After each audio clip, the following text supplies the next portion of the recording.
Good morning बच्चों।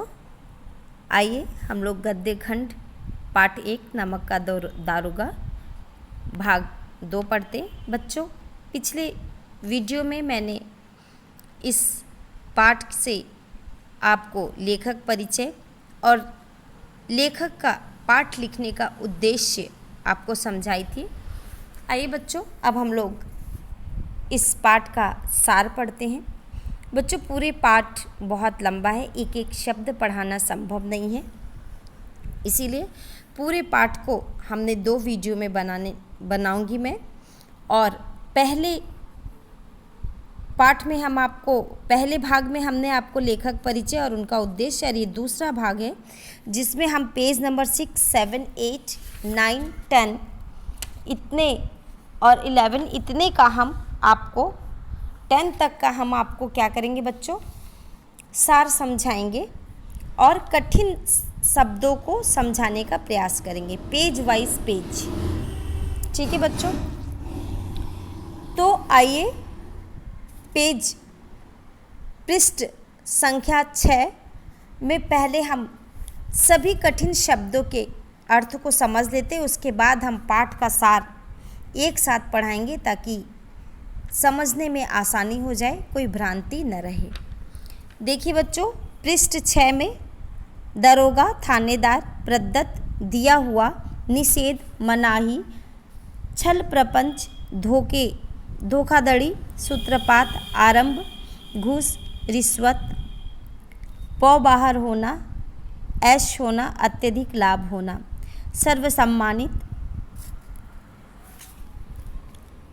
सर्वसम्मानित जिसका सबके द्वारा सम्मान किया गया हो। उसके बाद देखिए बच्चों, बरकंदाजी, बंदूक से लेकर चलने वाला सिपाही या चौकीदार। जी ललचाना, आकर्षित होना, प्राबल्य, जोर, श्रृंगार, प्रेम,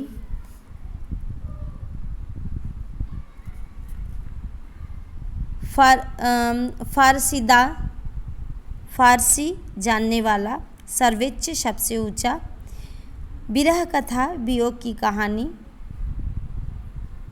और है मजनू, एक प्रसिद्ध प्रेम कथा का प्रेमी नायक।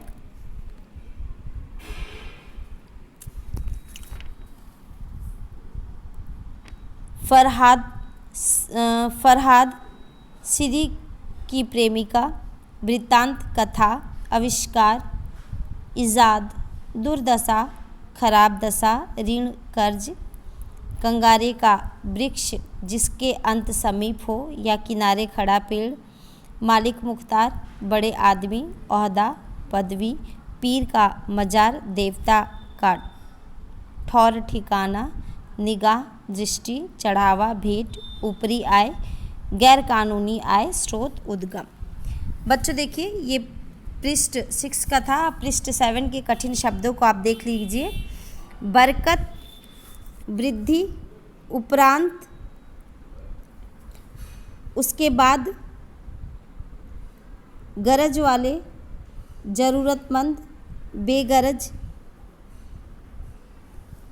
जिसे ज़रूरत न हो, दाव पर पाना, स्वार्थ सिद्ध करना, निगाह से बांधना, मन में धारण करना, विस्तृत, विशाल, पथ प्रदर्शन, रास्ता दिखाने वाला,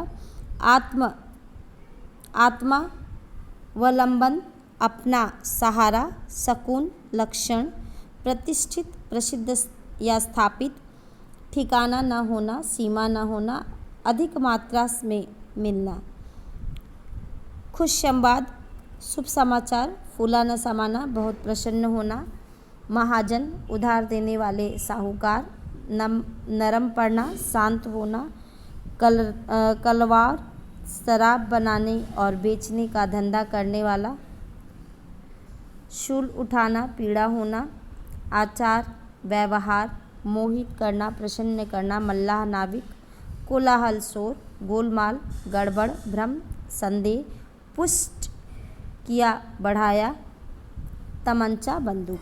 आइए बच्चों, अब हम लोग पेज नंबर 8 का हम लोग देख लेते हैं। 8 और 9 का हम लोग देखेंगे शब्द अर्थ। सन्नाटा, चुप्पी, कानाफूसी होना, चुगली करना,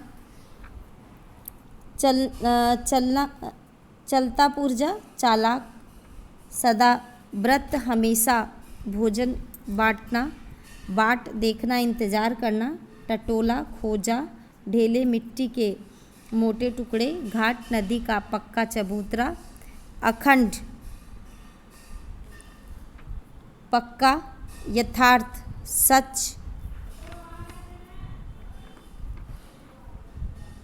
निश्चिंतता, बेफिक्री, लिहाफ, रज़ाई, अपराध, दोष, रुखाई, कठोरता, घर का मामला, आपस की बात, बाहर होना, नियंत्रण में से परे, भेंट चढ़ाना, रिश्वत देना, ऐश्वर्य, धन, वैभव, उमंग, उत्साह, नमक हराम होना, किए हुए उपकार को न मानना, कौड़ियों पर ईमान बेचना, धन के लिए बेईमानी करना, हिरासत, गिरफ्तारी, कायदा, नियम, चालाक होना, दोष लगाना, फुर्सत, खाली समय, हुक्म, आज्ञा।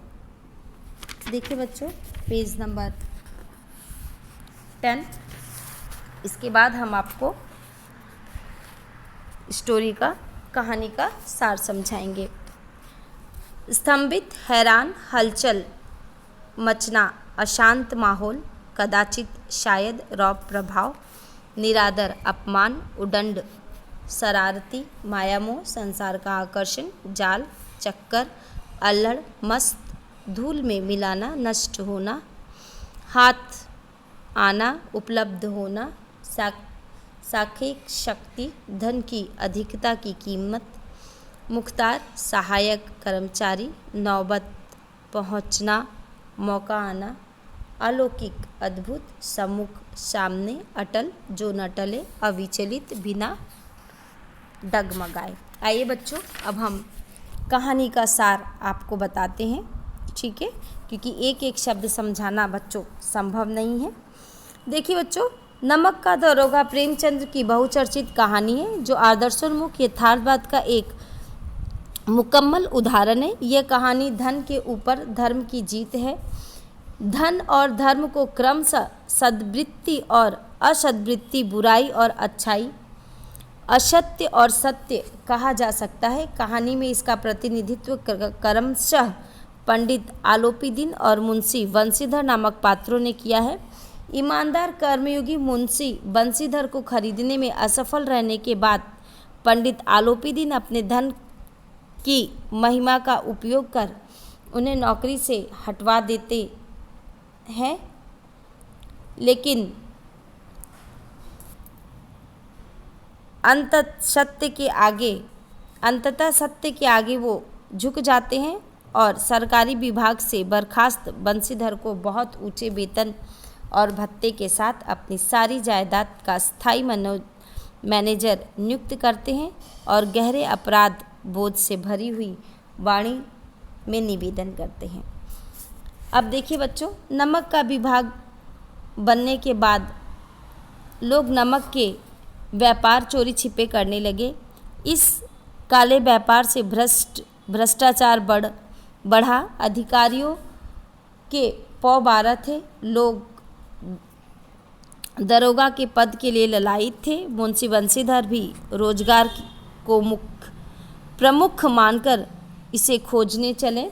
उनके पिता अनुभवी थे। उन्होंने घर की दुर्दशा तथा अपनी वृद्धावस्था का हवाला देकर नौकरी के पद की ओर ध्यान न देकर ऊपरी आय वाली नौकरी को बेहतर बताया।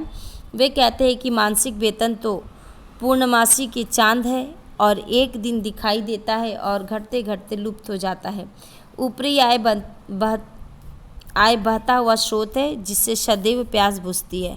आवश्यकता व अवसर देखकर विवेक से काम करो। बंशीधर ने पिता की बातें ध्यान से सुनी और चल दिए। धैर्य, बुद्धि,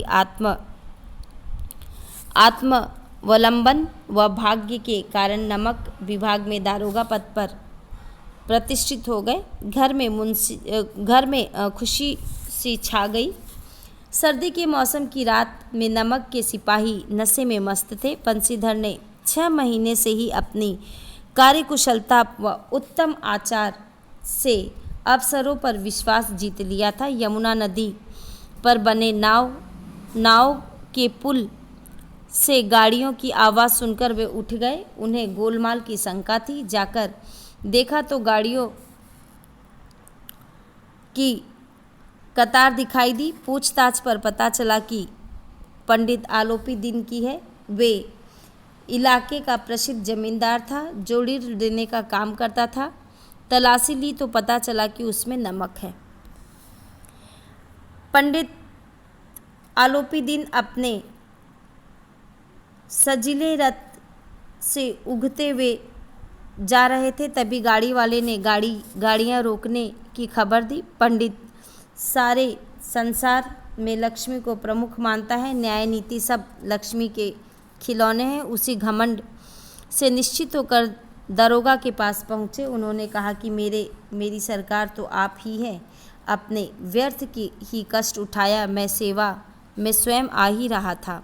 बंशीधर पर ईमानदारी का नशा था। उन्होंने कहा कि हम अपना ईमान नहीं बेचते, आपको गिरफ्तार किया जाता है। यह आदेश सुनकर पंडित आलोपी दिन हैरान रह गया। यह उसके जीवन की पहली घटना थी। बदलू सिंह उसका हाथ पकड़ने से घबरा गया। फिर आलोपी दिन ने सोचा कि यह नया लड़का है। दीन भाव से बोला, आप ऐसा न करें, हमारी इज्जत मिट्टी में मिल जाएगी।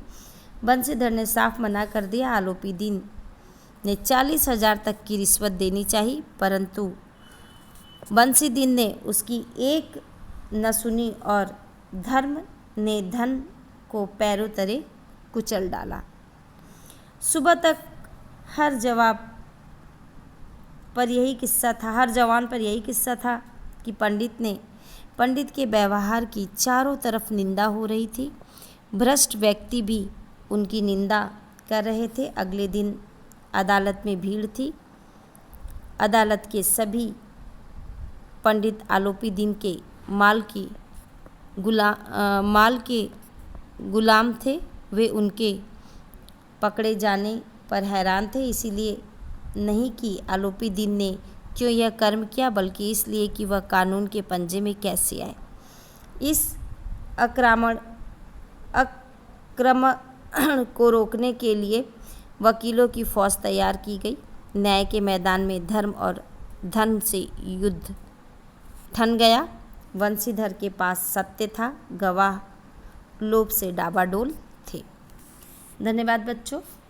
नेक्स्ट वीडियो में हम शेष भाग आपको समझाने का प्रयास करेंगे।